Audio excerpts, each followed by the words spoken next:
सारद मोगरे की प्यारा आवाज में सुनिए चार लागे दाना।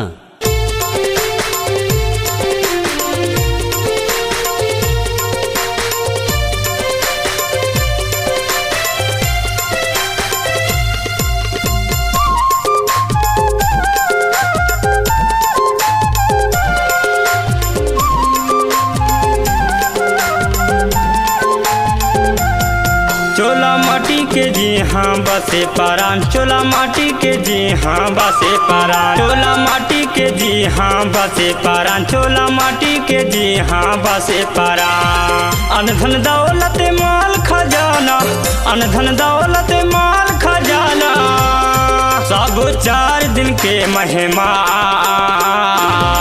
चोला माटी के जी हाँ बसे पारान, चोला माटी के जी हाँ बसे पारान, चोला माटी के जी हाँ बसे पारान, चोला माटी के जी हाँ बसे पारान।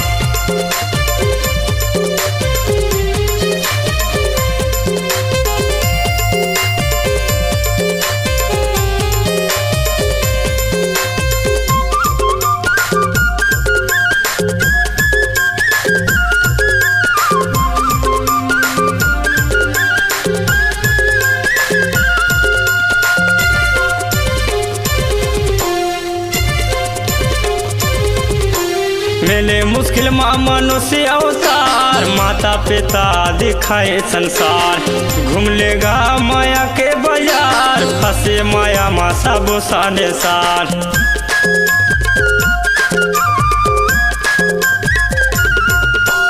मेले मुश्किल माँ मनुष्य अवतार, माता पिता दिखाए संसार, घूम लेगा माया के बाजार, फंसे माया माँ सब साढ़े साल।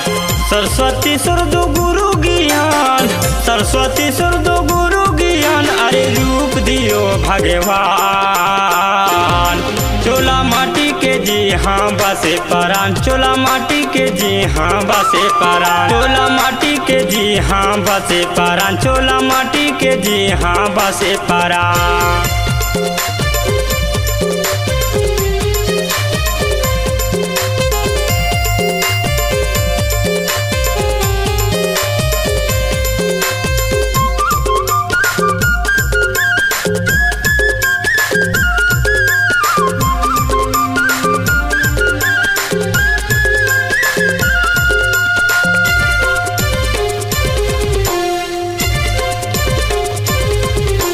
बीते धीरे धीरे दिन रहना, ढाले उम्र आए समझना, फूले फुलवारी माँ फूल कहना, माटी की चोला माँ बसे रे मैना।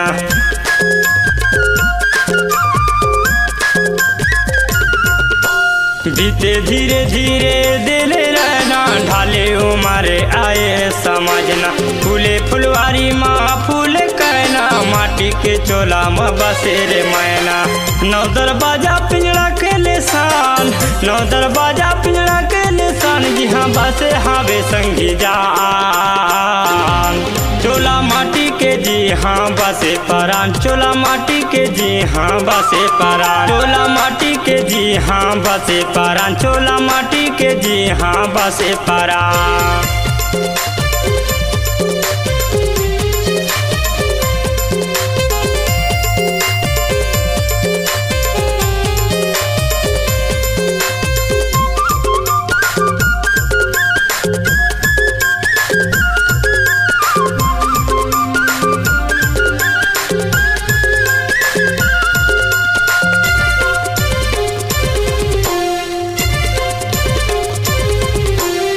मीठे मीठ गुठियाले बताले, मोह भर जबान गा, अनधन दौलत काम नया ही, ले ले हरि के नाम गा।